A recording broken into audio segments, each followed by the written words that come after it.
Assalamualaikum dan selamat petang untuk semua. Terima kasih kerana sudi menghadiri siri keempat perkongsian kita pada hari ini.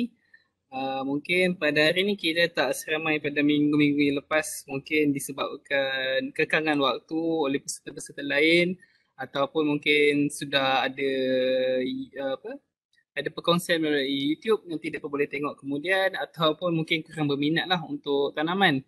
Tapi tidak masalah, walaupun tak ramai, kita tetap akan teruskan kita punya perkongsian pada hari inilah. Pertama sekali, yang mana baru join hari ini, mungkin kalau tak tahu, kalau boleh tonton semula siri-siri yang lepas dekat kita punya YouTube channel BGM USM.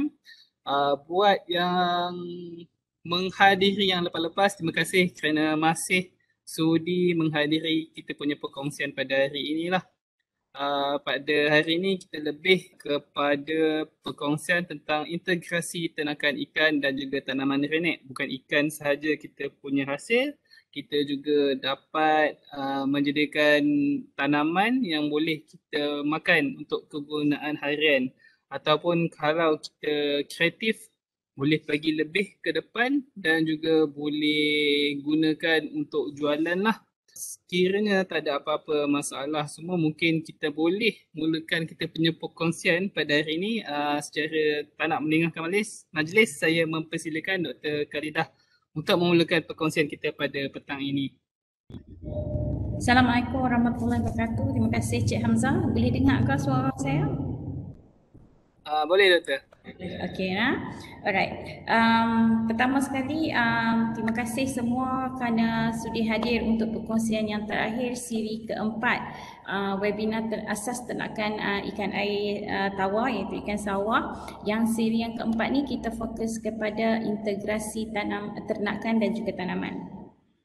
Untuk makluman tuan-tuan dan puan-puan kat luar sana, siri ni lebih kepada perkongsian secara teori, tak banyak yang praktikal yang saya nak tunjuk sebab saya pun tengah set up sesuatu yang saya tengah nak buat, sepatutnya dah siap tapi kekangan masa tu tak boleh nak siap. Tapi saya akan kongsikan beberapa yang saya dah buat dan ulang dan juga hasil dia.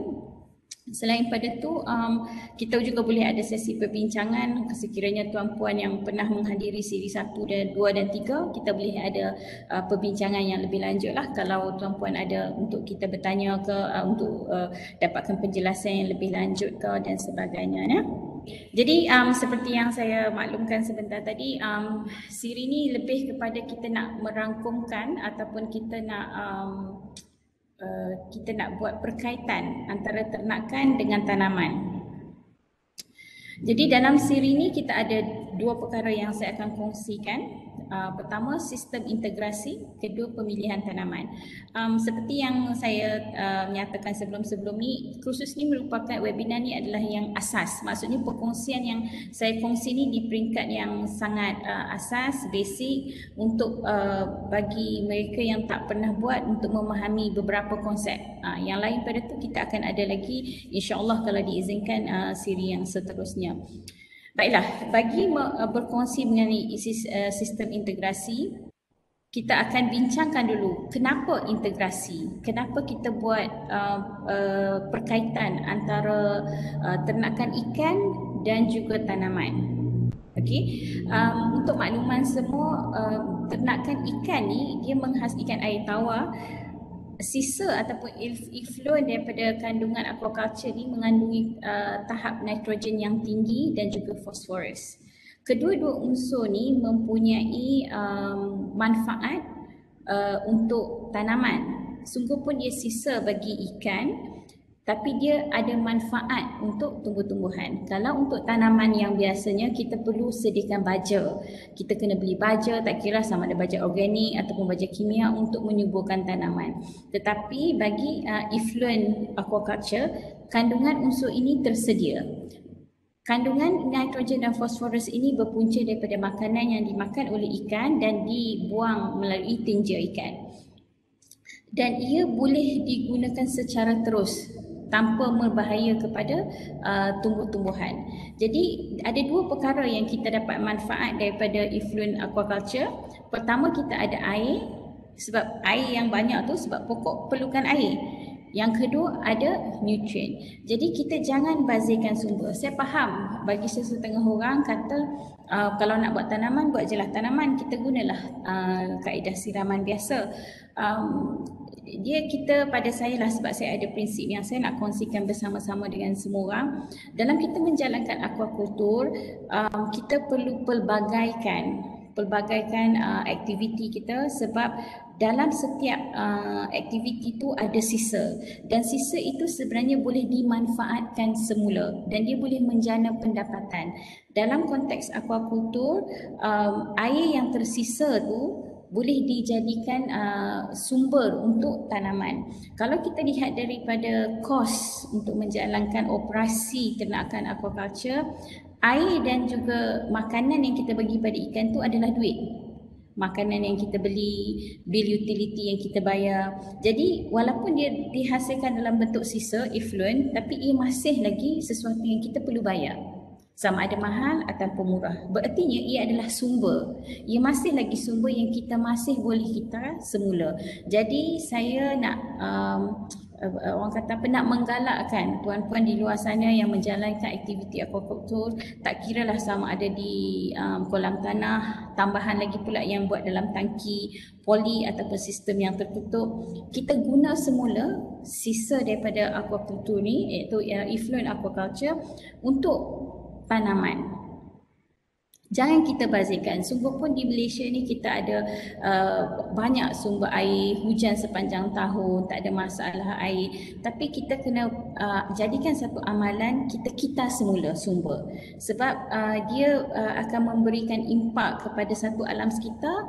Yang kedua ekonomi, terutamanya ekonomi lah. Sebab kita kalau boleh kita nak buat penjimatan yang sebaik mungkin untuk mengurangkan kos ataupun meningkatkan pendapatan kita. Terutama kalau kita buat benda tu, bukanlah terutama, tak kira lah sama ada kita buat benda tu secara hobi maupun perniagaan.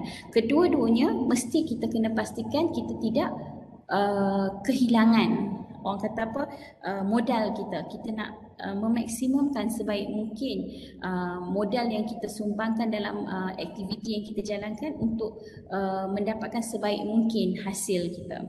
Jadi ada dua perkara yang kita akan gunakan daripada aquaculture. Pertama air dan yang kedua nutrien. Gambar yang saya kongsikan bersama tuan-puan ni saya ambil daripada penyelidikan yang dihasilkan oleh Dr. Alok Kumar Jena. Ini adalah gambaran asas. Banyak lagi konsep yang dilakarkan untuk integrasi tanaman. Ada istilah yang digunakan tu pelbagai, aquaponik dan sebagainya. Seperti yang puan-puan lihat dekat sini, kalau saya boleh kongsikan di sini.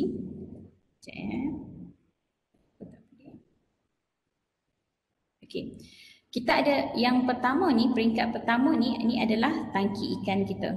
Okey, tangki ikan yang kita bagi makan dan sebagainya. Kemudian di sini kita ada tanaman, kita panggil plant bed. Kemudian kita ada kawasan yang untuk kita buat tadahan.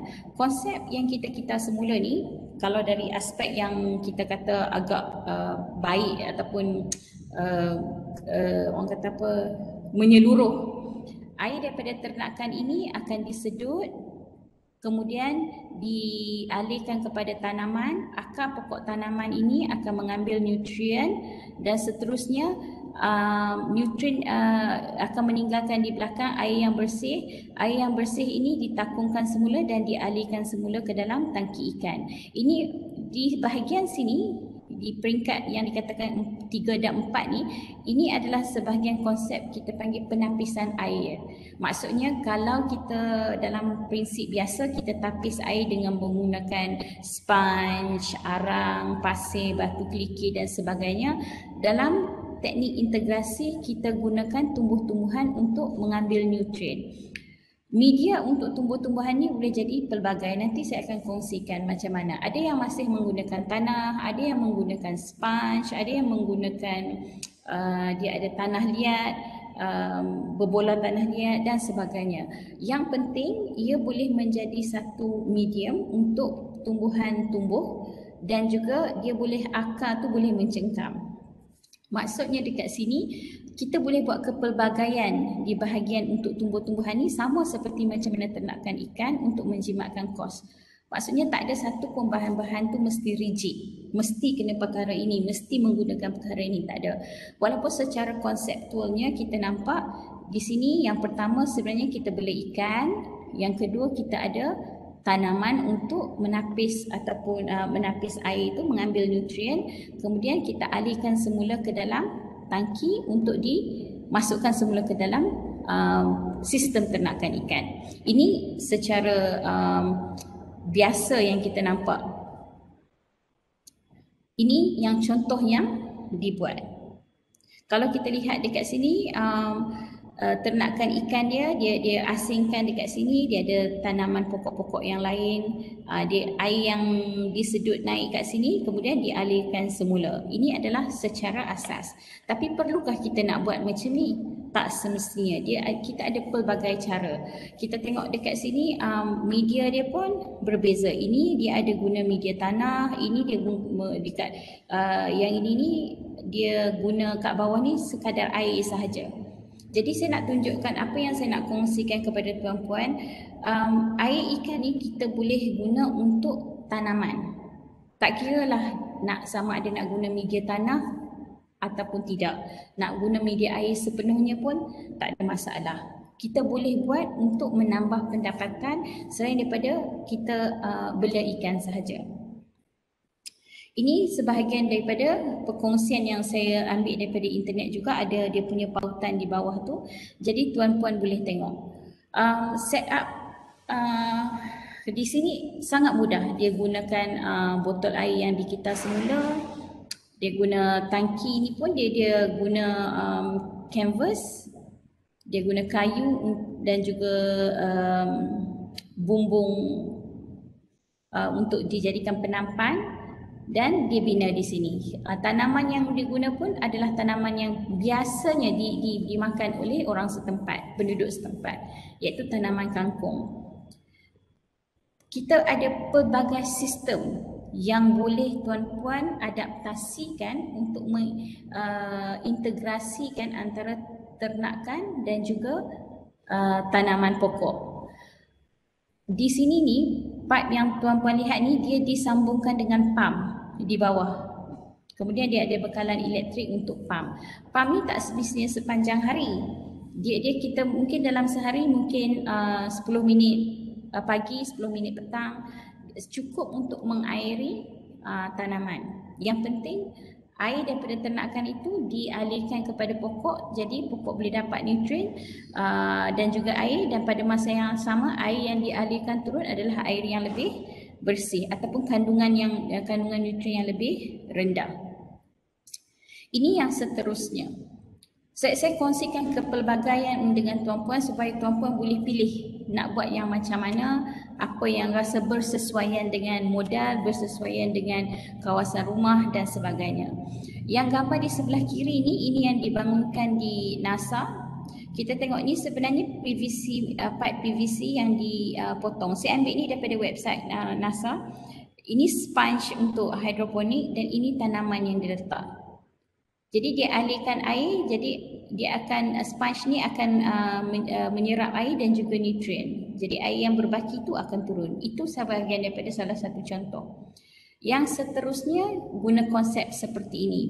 Di bawah tangki ikan, di atas ada tanaman. Jadi dia masuk terus. Kalau daripada gambar yang pertama tadi, kalau saya boleh patah balik sekejap, kita lihat dia alirkan air kepada pokok dan juga masuk air yang bersih, bukanlah bersih, maksudnya air yang ditapis oleh pokok tadi itu masuk ke dalam tangki tadahan dan seterusnya dipam semula.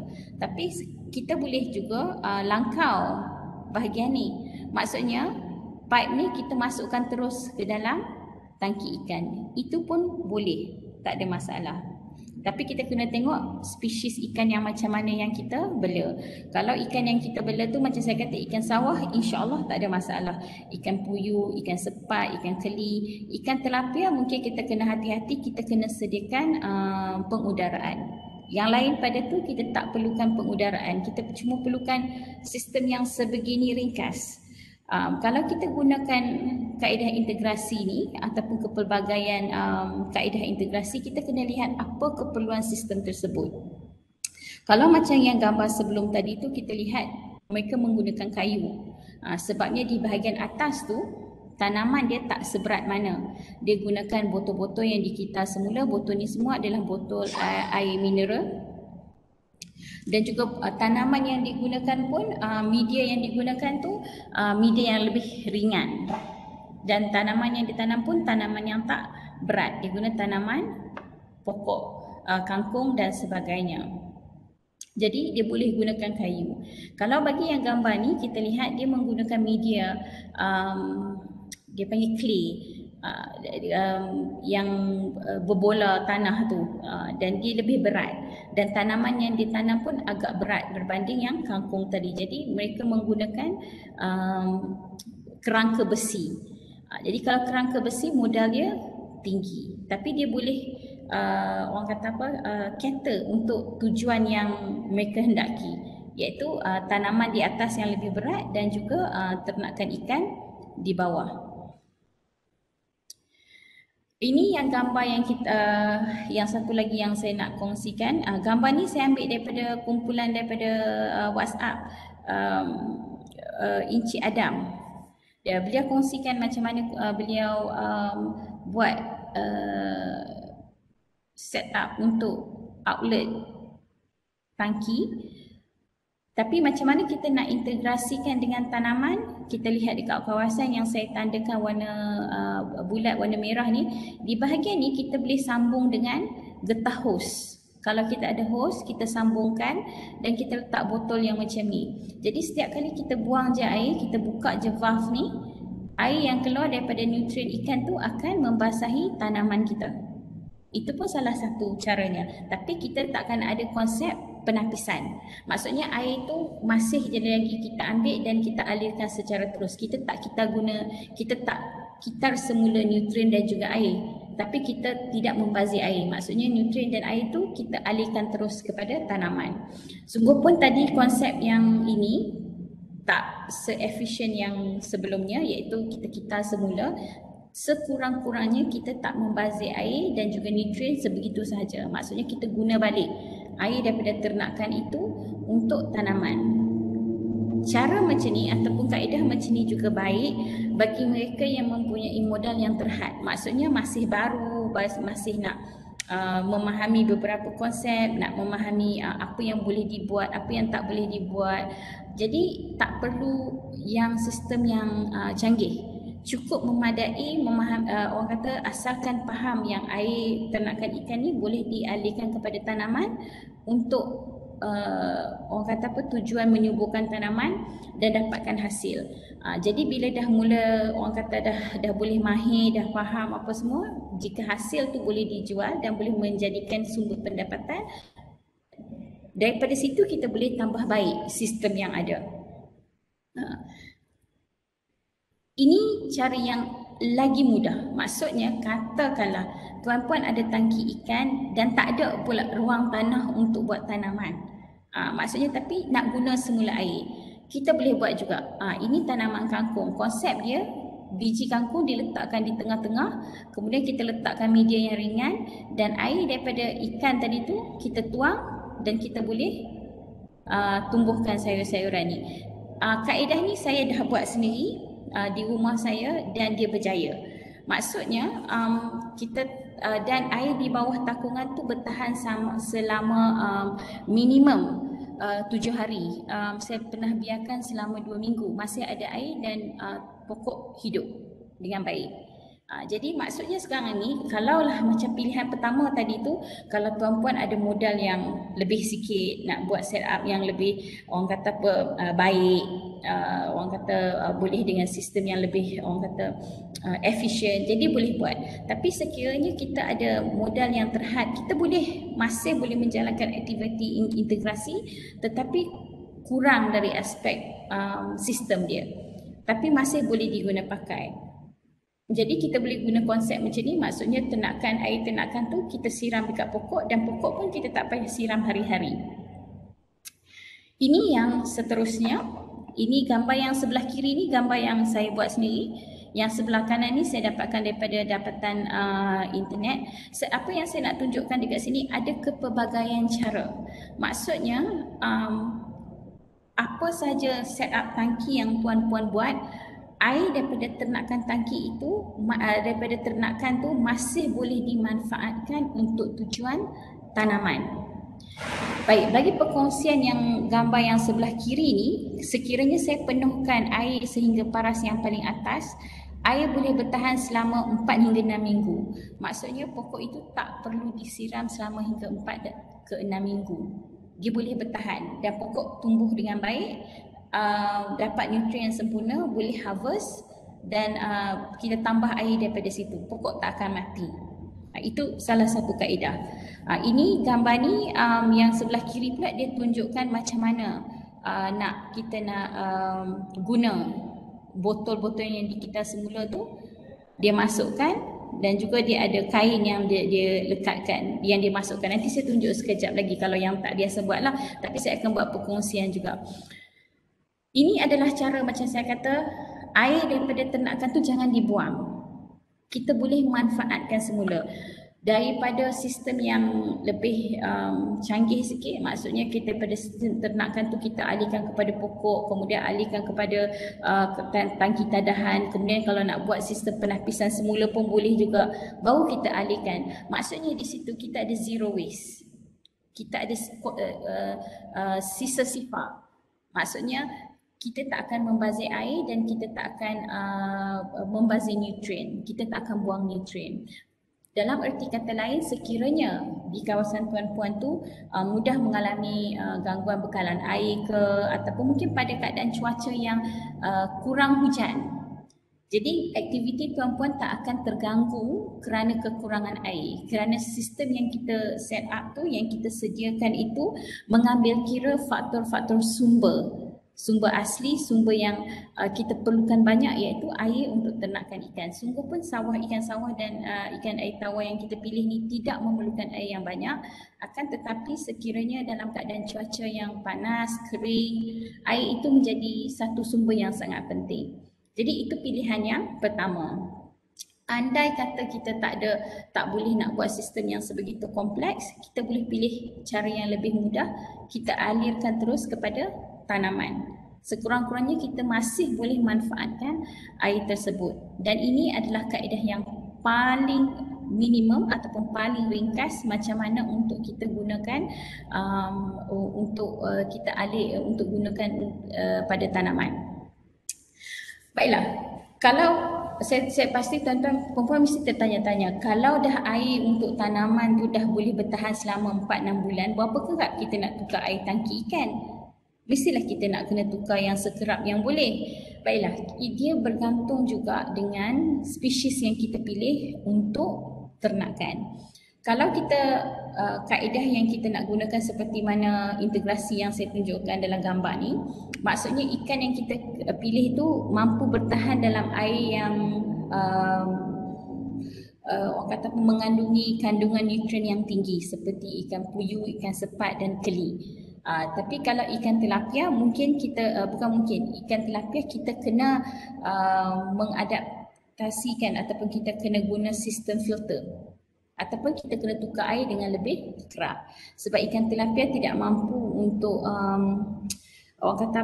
bertahan dalam keadaan air yang terlalu kotor. Tapi kalau keli, puyuh, sepat itu dah biasa.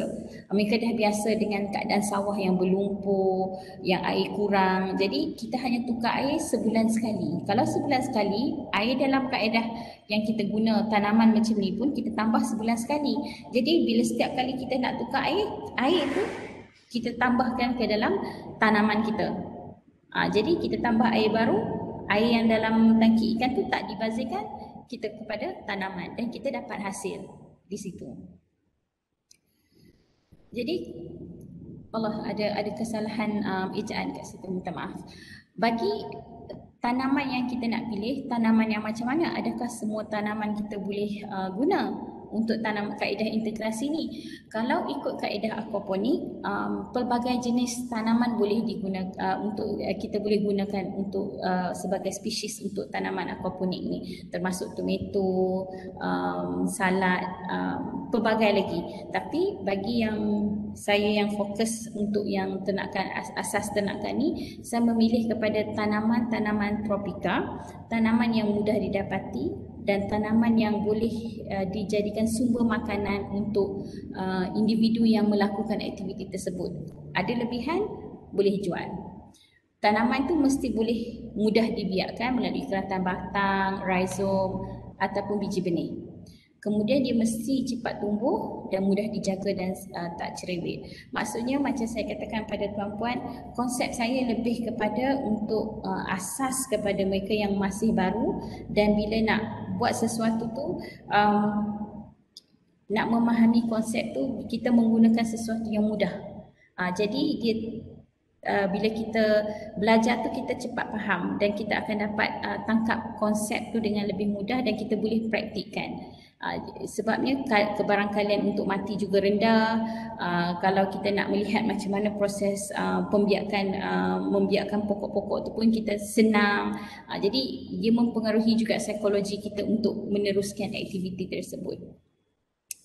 Baiklah, spesies yang saya nak kongsikan dengan tuan-puan yang saya dah buat, selong, bayam merah dan juga cekung. Tanaman lain masih boleh, tak ada masalah. Tetapi yang saya dah buat ada 3 spesies. Saya buat selong, bayam merah dan juga cekung. Saya masih dalam tempoh percubaan nak guna daun ketumbar. Kalau macam daun selong, saya ambil masa 30 hari untuk daripada keratan batang dia tu nak dapatkan daun dia. Ada setengah kata seminggu dah boleh, dah tak ada masalah. Ada kata 2 minggu. Dia bergantung kepada nutrien. Yang saya buat tu dalam dia nutrien dia sangat rendah, sebab saya nak tengok betapa cepat atau lambat dia boleh tumbuh dalam keadaan orang kata apa, tanpa penjagaan. Maksudnya saya letak je, campak je kat situ, saya nak tengok bila dia boleh hidup. Jadi dia ambil masa 30 hari tanpa sebarang penjagaan.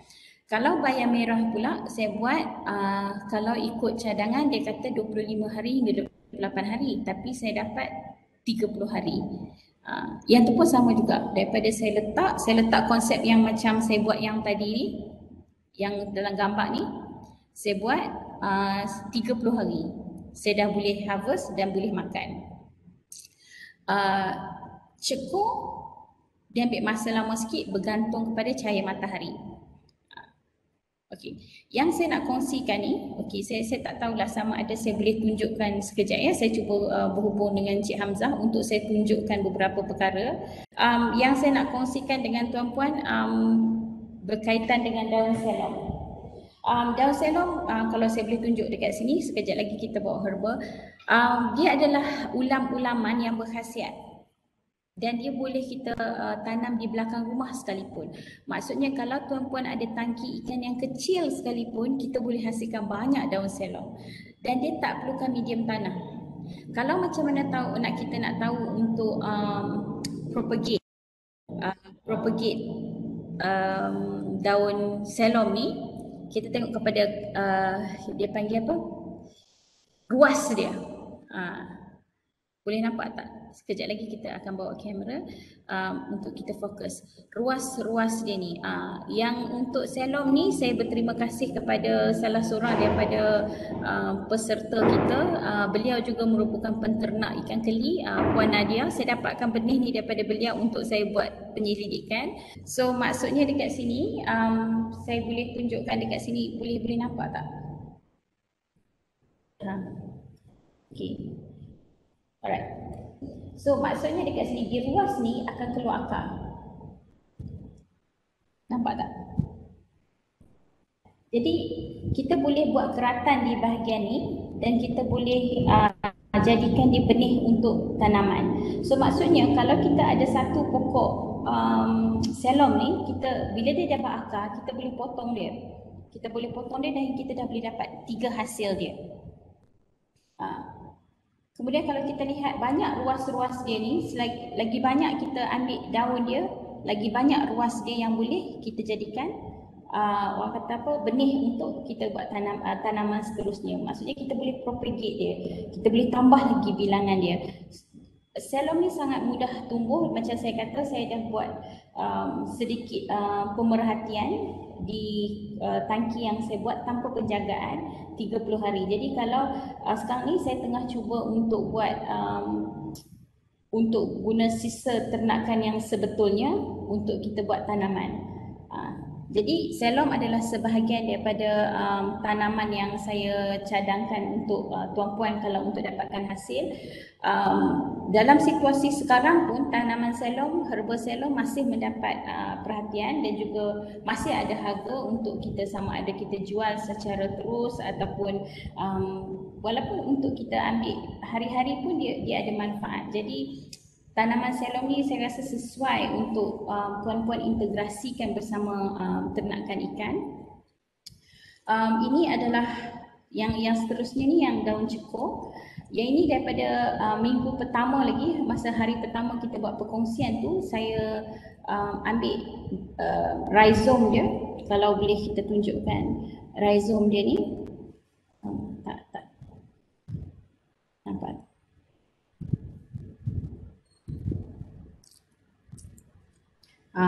Cik Hamzah tengah duk tunjuk. Okey, kalau tuan-puan tengok pokok herba cekor ni boleh orang kata kita boleh dia dengan okey, kalau tengok dekat situ sama je dia blur ya. Oh, minta maaf ya sebab saya cuba tunjukkan yang mana yang ni lah. So kalau tengok rhizome ni akan keluar akar dan juga pucuk dia. Yang saya tunjukkan dengan tuan-puan sekarang ni 28 hari tanpa sebarang cahaya. Kalau dengan cahaya dia memang daun dia bercambah dengan banyak lah. Yang saya buat sekarang ni sebab saya nak cuba buat dalam bangunan tanpa kena cahaya apa yang akan berlaku. Jadi bila dia boleh tumbuh sebegini, maksudnya dia boleh hidup untuk kita jadikan integrasi dengan ternakan di kawasan berbumbung. So cekor adalah salah satu tanaman herba yang saya dah buat dan saya berani cadangkan kepada tuan-puan kalau nak buat, sebab dia nak integrasikan dengan ternakan ikan. Sama ada menggunakan media ataupun tidak pun boleh buat juga, tak ada masalah. Yang seterusnya yang saya kata saya sedang usaha untuk jadi saya dah buat 3 jenis tanaman. Satu kangkung, kedua selom dan ketiga cekor. Ketiga-tiga ni saya dah buat dan boleh kita gunakan secara terus dengan ternakan ikan. Jadi insya-Allah kalau tuan-puan nak buat integrasi ternakan ni, tanaman kangkung, cekor dan selom, insya-Allah boleh hidup dan boleh ditambah biak dengan kaedah secara terus di atas permukaan ternakan, permukaan tangki tu, ataupun kita masukkan dalam bekas-bekas dia. Yang saya nak kongsikan dengan tuan-puan ialah jika tuan-puan tak ada kawasan, okey, kalau saya boleh tunjukkan tadi yang macam saya cuba kongsikan konten tadi tu.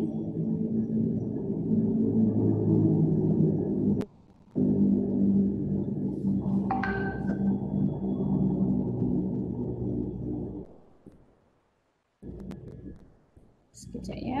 Okey. Yang saya kongsikan tu, okey, yang ini, okey, seperti mana yang botol yang kita semula tu, kita juga boleh guna yang seperti ini. Maksudnya kalau tuan-puan ada, saya buat promosi company ni lah pula kan, tapi tak apa. Maksud saya nak bagi tahu kata tin minuman seperti ini, potong 2 dan kita terlangkupkan. Sama juga seperti mana botol ni kita semula. Kita semula kita boleh potong di bahagian sini dan kita terbalikkan dia, kita boleh guna. Bezanya dalam kalau ikut perkongsian yang mereka tunjukkan, kita akan ikat kain untuk kita panjangkan di sini. Pengalaman saya untuk kita buat, kain itu mesti kita panjangkan sehingga ke dalam botol tu. Maksudnya kalau kita isi tanah sekalipun, di luar tu ada kain yang berjuntai, tapi di dalam tu kain tu mesti sama panjang. Jadi kita isikan tanah ataupun media yang memenuhi tu, kain tu mesti di tengah-tengah. Tujuannya ialah bila kita terlangkupkan, bila air tu mencecah ke dalam air, dia boleh membasahi keseluruhan kita panggil tanah dekat dalam tu. Jadi benih yang kita tanam tu boleh mendapat manfaat nutrien dan juga air daripada botol yang kita buat. Terdapat pelbagai jenis botol yang kita boleh guna pakai. Macam saya katakan, prinsip saya untuk perkongsian ni seminimum mungkin perbelanjaan. Maksudnya apa sahaja tuan-puan boleh dapatkan secara percuma. Maksudnya secara kita semula. Janganlah kerana nak buat sesuatu tu kita beli. Tak. Banyak perkara banyak benda di sekeliling kita tu kita boleh guna pakai untuk kita guna sebagai aktiviti daripada ternakan kita ataupun aktiviti pertanian kita.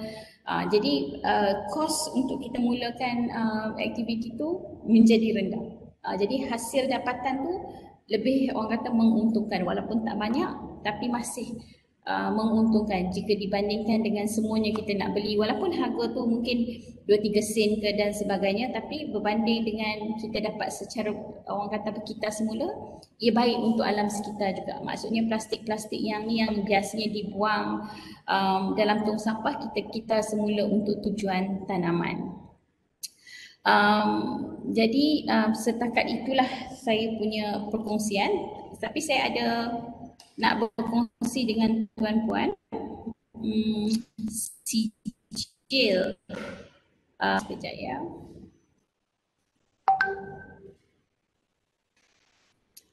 Sijil bagi perkongsian kita pada kali ini. Perkongsian macam saya katakan, perkongsian ini sangat ringkas sebab lebih kepada integrasi tanaman dan ternakan. Tuan-puan akan buat, bila yang buat sendiri itu akan lebih memahaminya sebab dia mesti praktikal. Kalau macam saya nak tunjuk pun dia mesti bersifat praktikal. Yang untuk bahagian perkongsian integrasi tanaman dan ternakan ini saya akan kongsikan dalam grup WhatsApp ternakan melalui video pendek. Maksudnya daripada start saya mula buat integrasi tu, saya akan kongsikan dengan tuan-puan sama ada apa yang berjaya, apa yang ada masalah untuk dijadikan perkongsian bersama-sama lah, insyaAllah.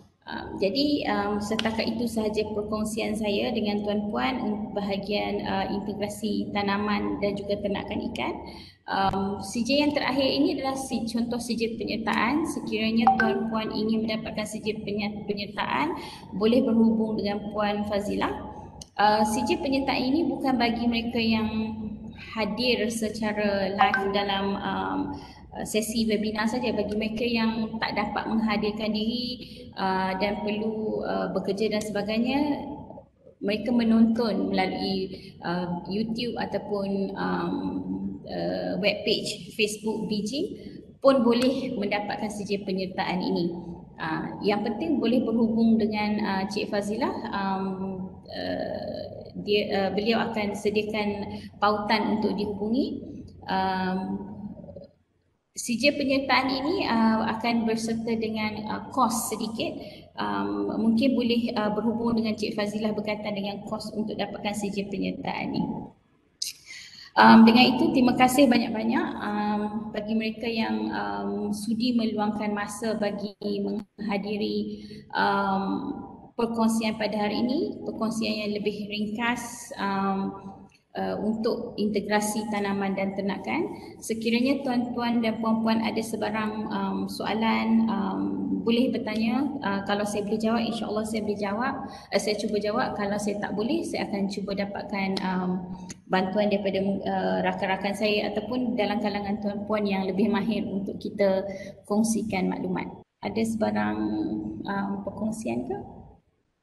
Assalamualaikum, Doktor. Waalaikumsalam. Saya nak bertanya, kalau saya tanam lada kan doktor, sili besar, Hmm. air kitaran air ikan untuk sistem lada, boleh tak? Boleh, tak ada masalah. Kalau ikut yang aquaponik yang biasa, yang kajian yang dah pernah dibuat orang lain, macam saya tak buat, tapi kajian yang dibuat orang lain boleh dibuat, boleh digunakan. Air daripada ternakan tu boleh digunakan. Maknanya saya akan kena buat satu sistem baru lah. Mungkin kena buat sistem baru untuk dialirkan kepada tanaman pokok cili itulah. Saya cuba buat, sambil saya bela ikan keli, saya Mhm. cuba buat sistem mitigasi untuk cili. Tu Boleh. saya tengah mencari bahan untuk itu. Boleh, saya boleh cadangkan kepada tuan kalau nak buat, mungkin ada satu tangki tadahan, maksudnya air daripada keli itu masukkan kepada tangki tadahan, bau ke tanaman. Sebab kalau nak, ataupun kalau nak boleh kawal daripada tangki ikan tu pun boleh buat secara terus pun tak ada masalah. Tapi kalau memang boleh, insya-Allah boleh. Baik, doktor, baik. Terima kasih, doktor. Sama-sama. Terima kasih Cik Rifki. Ada sesiapa lagi yang nak bertanya? Kita boleh perkongsian ni kita boleh tanya juga kalau yang ada siapa yang pernah menghadiri siri pertama, kedua dan ketiga, kalau saya boleh berkongsi pun dekat sini pun saya akan cuba jawab kalau saya bolehlah, insya-Allah. Saya ada satu soalan. Kalau orang lain tak ada soalan.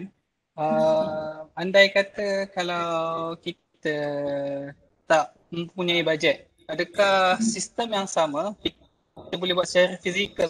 Kita cedok air tu, disiram dekat pokok. Boleh. Dia kalau macam ni, macam saya kata, terima kasih Cik Hamzah. Sebenarnya itu yang kita panggil apa, intipati, integrasi. Kalau kita tak punya modal untuk buat setup, nak pergi beli tube, nak beli pelbagai pump dan sebagainya, cara yang paling mudah macam saya kata, kita boleh ambil dan siram. Macam sistem yang terakhir yang saya kongsikan, yang kata botol yang saya potong dan juga saya terbalikkan tu, itu adalah cara yang paling mudah. Maksudnya kita cedoklah air ternakan tu, kita letakkan dalam tu dan kita boleh tanam pokok kita. Itu cara yang paling mudah. Katakanlah itu pun kita tak, macam ada limit, orang kata bajet yang sangat terhad, kita boleh ambil dan siram je pokok yang kita tanam atas tanah macam biasa. Itu pun boleh. Yang penting prinsip kita jangan bazirkan air dan jangan bazirkan nutrien yang sedia ada. Kita semula. Menarik tu lah. Saya rasa kalau ada tangki besar, kalau kita alirkan kat longkang buatan menggunakan tanah kita korek je, kita alirkan air ke situ, kat sebelah tepi longkang tu kita tanam pokok. Maknanya saya rasa macam lebih mudah. Ya, Nak betul. lepaskan air, nak tukar air kan. Betul. Itu sebahagian daripada teknik yang kita boleh guna juga untuk buat integrasi tanaman. Boleh. Okay, untuk peserta ni ada soalan lain tak? Nak tanya soalan siri 1, siri 2, siri 3 pun tak ada masalah yang berkaitan. Assalamualaikum. Waalaikumsalam warahmatullahi. Lepas ni ada apa-apa siri-siri lain lagi ke doktor? Kalau ada lah. InsyaAllah lepas ni saya tengah dalam pertimbangan, saya tengah dalam usaha untuk buat pembenihan ikan keli dan juga ikan tilapia secara online, tapi yang ini kursus dia berbayar sebab dia melibatkan kos. Sebab saya nak kena dapatkan beberapa bahan apa semua dan sebagainya, dan yang ni dia punya nota apa semua sangat terhad, maksudnya siapa yang bayar dan sertai dia akan dapat nota komprehensif lah. Dan kita ada beberapa siri. Itu yang saya cadangkan dalam pembenihan. Kemudian dari aspek yang kita panggil pembuatan makanan tu, saya akan ada satu siri yang kita panggil, kalau yang awal saya buat perkongsian tu, itu asas. Saya ada satu siri yang saya tengah berusaha cuba nak buat siri yang lebih, orang kata apa, bagi mereka yang dah duk buat ternakan. Jadi saya ada satu, tapi yang tu pun saya tengah buat pertimbangan juga macam mana nak buat sebab dia melibatkan praktikal. Cik Azmi ada cadangan untuk apa-apa kursus ke? Yang Cik Azmi berminat untuk sertai ke ataupun berminat untuk saya lakukan ke? Ada kursus-kursus tertentu ke Cik Azmi? Setakat ni tak adalah, cuma saya nampak macam menarik juga bila dia ada integrasi antara air ikan tu dengan tanaman kan. Pasal ada kawan tu dia ada buat hidroponik tapi dia tak ada buat ikan. So mungkin tu saya nak plan lah bagi tahu dia. Sambil kau buat hidroponik mungkin boleh ternak ikan pula. Dia terbalik pula. Macam saya memang yang untuk aquaponik ni, untuk yang integrasi ni, ini memang akan saya teruskan sebab saya akan buat lebih kepada video log untuk saya tunjukkan. Macam saya kata daripada perkongsian daripada awal macam ni, perjalanan dia, yang tu saya akan buat perkongsian dalam kumpulan lah, dalam sama ada saya akan saya tengah berbincang dengan penyelaras program ni, sama ada kita akan tukar kepada Telegram sebab Telegram lebih komprehensif untuk kita buat perkongsian. InsyaAllah kalau ada rezeki dan ada kelapangan dan juga sekiranya ada permintaan, kita akan buat yang untuk integrasi lah, sebab saya percaya kepada menggunakan sumber dengan bijak. Maksudnya kita tak membazir sumber, walaupun di tempat kita tu banyak air, tempat kita ni Allah kurniakan banyaklah kelebihan-kelebihan, tapi kita jangan ambil mudahlah dengan terutamanya sumber air. Jadi insya-Allah akan ada siri-siri susulan berkaitan dengan integrasi. Cuma tarikh itu saya belum dapat pastikan lagi sebab dia perlu melibatkan persediaan lah, sebab saya pun perlu baiki juga webinar yang saya buat ni pada siri 1 hingga siri ke-4. Nak lihat dulu apa yang penambahbaikan yang perlu kita buat bagi memastikan program yang kita buat tu lebih memanfaatkan kepada peserta. Ada program yang saya akan buat secara percuma sebab saya tahu tujuannya adalah untuk membantu. InsyaAllah kalau untuk integrasi ni pun ada yang kita akan buat secara percuma, dan kalau memerlukan modal tu, yang tu saya akan kenakan kos sedikit lah. Tapi yang mana yang berkaitan untuk kemaslahatan kesemua tu, insyaAllah kita akan buat, tapi akan ambil masa sikit sebab saya nak kena rancang macam mana nak susun atur bagi manfaat semua. InsyaAllah. Satu lagi doktor, saya cuba juga tertarik dengan macam ikan sepat siam tu kan. Saya cuba cari dia punya benih kat mana-mana yang kat FB lah saya cari itu, tapi nampak macam susah nak dapat benih sepat siam. Pasal saya tinggal dekat kawasan Selangor kan. Faham. Kalau macam sesiapa yang boleh share mana nak dapat benih sepat siam ke puyuh ke. Puyuh senang, sepat siam yang payah. Mungkin saya boleh cadangkan Tuan berhubung dengan, kalau di Selangor dengan Negeri Sembilan tak jauh lah kan? Tak jauh, tapi disebabkan merentas tak boleh ni, kami terhad jugalah dulu. Tak, maksudnya nanti tu kita boleh ikhtiarkan. Maksud saya tu di Negeri Sembilan tu ada pusat perikanan gelemi-lemi. Di situ memang pembenihan, pembiakan ikan air tawar, nutrisi semua di situ. Jadi kalau sekiranya mungkin boleh berhubung dengan pegawai perikanan dekat situ untuk dapatkan maklumat berkaitan dengan penternak ataupun pembekal benih di kawasan sekitar Selangor, Negeri Sembilan, macam tu. Baik. Nanti saya cuba. Terima kasih doktor. Di masa yang sama saya akan cuba juga dapatkan. Kalau saya dapat, saya akan kongsikan dalam kumpulan WhatsApp group tu. InsyaAllah ya. Terima kasih. Sama-sama. Ada apa-apa lagi daripada peserta? Assalamualaikum doktor. Waalaikumsalam. Saya Zabri. Saya nak tanya, kalau ikan-ikan sawah yang dicadangkan tu, bolehkah kita campur jenis-jenis dia lah dalam satu kolam ataupun dalam satu kawasan lah untuk bela dalam konsep ni, dan ada macam dari segi berapa peratusan lah ikan mana yang lebih, ikan mana yang kurang, untuk sebagai panduan lah. Terima kasih Cik Zabri. Ya, memang ada. Itu kita panggil konsep co-culture. Sebenarnya konsep co-culture tu adalah konsep secara semula jadi. Memang Allah jadikan ikan yang dalam sawah tu pun bercampur-campur. Ikan keli ada, sepat ada, puyuh ada. Tapi kalau kita bela dalam tangki ataupun saya rasa yang lebih sesuai kalau tangki simen lah, tangki yang lebih besar, memang dah ada penyelidikan yang buat puyuh dan tilapia boleh orang kata di culture, di ternak bersama-sama, nisbah dia boleh 1:1, tak ada masalah. Makanan pun mereka menggunakan makanan yang hampir sama. So kalau kita bagi makanan pun tak ada masalah, kita beli makanan tilapia pun masih dia orang makan. Kemudian ikan lain yang dah pernah dibuat, ikan haruan dan juga ikan tilapia. Tapi jangan ikan haruan yang besar, ikan tilapia kecil. Dia kena ikan tilapia tu dah besar, ikan haruan tu masih kecil, yang tu boleh. Kalau ikan tilapia kecil, ikan haruan besar, nanti dia haruan tu makan ikan tilapia. Selain daripada ikan tu, ikan haruan dan ikan tilapia dan udang galah pun boleh. Tapi dia perlukan pengudaraan dan juga sedikit penjagaan untuk mengasingkan udang galah dengan ikan tilapia. Dan biasanya ikan tilapia dengan udang galah tu pun bukan yang ikan tilapia besar lah. Maksudnya udang galah tu dah hampir besar, ikan tilapia tu yang sederhana. Konsep aquaculture tu memang ada. Kalau nak yang lebih terperinci spesies apa dengan spesies apa, nisbah apa dengan nisbah apa tu, saya cuba dapatkan.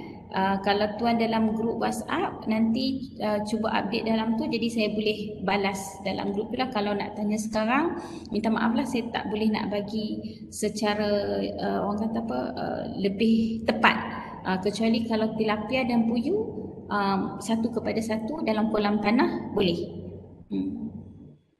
Okey, masih Doktor, nanti saya post dalam WhatsApp juga. Assalamualaikum Kak Lida. Ya saya. Ni Dr. Hafizah kat sini. Ya Doktor. Yang pasal tadi kan ada mention, Kak Lida ada mention pasal bayam merah dengan kangkung tu kan. So tengah fikir ni, kalau kita buat kolam ikan keli, rasa bayam merah tu terai tanah kat rumah memang senang nak tumbuh. Tapi kalau kita nak jadikan macam mana cakap kita ternak ikan keli, at the same time kita nakkan bayam merah and kangkung tu sebagai kita punya another income. So kita kena letak macam like foam dekat atas ikan keli tu to make it float. Macam tu. Boleh pun, macam tu pun boleh, ataupun macam tadi yang Cik Hamzah cadangkan tu, kita boleh alirkan terus pun tak ada masalah. Kita boleh ada kepelbagaian kaedah mengikut kesesuaian ataupun mengikut kapasiti modal kita. Kalau kita nak bagi float dekat atas tu pun boleh, tapi dia ada modal tambahan lah, sebab kita nak kena beli dia punya raga dia tu, nak kena beli styrofoam dia. Dia melihatkan apa cara kita. Adakah kita nak buat tu terus atas air, ataupun ada tanah sikit nak buat atas tanah, macam mana. Kalau nak buat katakan kita nak buat floating atas air pun tak ada masalah, kita boleh guna raga yang macam penapis sayur tu kan. Itu pun boleh juga. Kita kita letak dia, bagi dia terapung atas permukaan. Yang pentingnya akar dia tu ikan tak boleh makan lah. Kalau dia makan dimakan ikan tu, sekali lagi pokok nak hidup pun susah pula kan. Tapi boleh dibuat. Kita boleh buat dia terapung di atas air kalau kolam tu besar lah. InsyaAllah. Okay, thank you. You're welcome. Baiklah, untuk makluman semua, terima kasih kerana sudi menghadiri program pada hari ini. Jadi saya nak menyeru kepada semua, kalau andai kata anda yang terlepas siri-siri yang lepas, boleh buka semula ke YouTube BJIM. Buka YouTube, cari BJIM USM, BJIM USM. Jadi boleh buka kat situ dan tonton video-video yang lepas, boleh ulang kaji semula apa perkongsian yang lepas, tak ada masalah. Dan sebarang persoalan ataupun masalah sepanjang melaksanakan set untuk perkenalkan, boleh tanya dekat dalam grup kita kongsikan dekat ruangan chat ni. Ada link saya letak kat situ. Jadi sambil-sambil tu kalau tak ada soalan pun boleh je nak kongsi tentang perkembangan, mungkin apa pelaksanaan yang telah dilakukan, boleh berkongsikan kat situ. Saya selaku sekretariat dan juga pegawai yang in charge program ni, saya mengucapkan terima kasih kepada semua dan saya ucapkan ni lah ribuan kemaafan sekiranya ada kekurangan sepanjang melaksanakan program ni.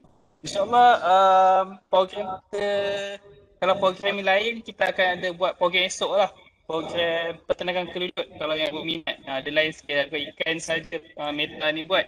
Jadi mungkin saya pas mula koda sekali dah kalau ada sebarang ucapan sebelum kita tutup majlis kita. Terima kasih Cik Hamzah. Pertama sekali saya mengucapkan terima kasih bagi mereka yang sudi berada bersama-sama daripada webinar 1 hingga yang terakhir. Begitu juga bagi mereka yang walaupun tak dapat hadir secara live tapi masih menonton video-video yang kita buat daripada webinar 1 yang hingga insya-Allah yang keempat ni. Saya minta maaf sekiranya ada kekurangan. InsyaAllah saya akan baiki dari masa ke semasa dan untuk program seterusnya kita akan baiki lagi. Jika ada sebarang cadangan penambahbaikan, saya sangat mengalu-alukan sebab saya merasakan ini adalah sebahagian daripada cara sebahagian kaedah saya di Institut Pengajian untuk memberi manfaat kepada tuan-puan kepada masyarakat.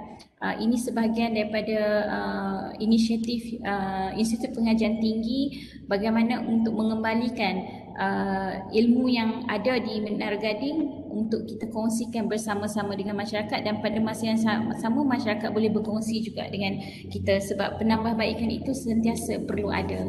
Jadi terima kasih sekali lagi dan macam saya katakan jika ada saya pasti ada penambahan yang pembaikan yang boleh saya buat. Saya mohon bagi cadangan kepada Encik Hamzah ataupun boleh hantar email ke WhatsApp ke, sangat mengalu-alukan. Terima kasih. Dr. Khalida? Ya. Nak tanya satu soalan lagi. Diet pemakanan ikan keri dengan ikan sepat ada difference tak? Macam like ataupun diet pemakanan ikan keri dengan ikan sepat kalau kita nak ternak ikan keri and at the same time kita nak buat ikan sepat juga, dietnya sama ke ataupun ada slightly different? Slightly different tu perbezaan tu sikit sangat, boleh guna je, hampir sama, so tak ada masalah. Satu diet yang sama kita boleh guna untuk kedua-dua spesies tu, itu lebih memudahkan pengurusan lah. Maknanya ikan sepat kalau kita bagi dia makan azola dengan rofia pun dia okey lah kan? Boleh. Sama boleh. kan? Boleh kan? Yes. Ya, insyaAllah boleh. Ya, boleh Dr. Hafizah. Semua terima kasih banyak-banyak. Assalamualaikum, jumpa lagi. Assalamualaikum.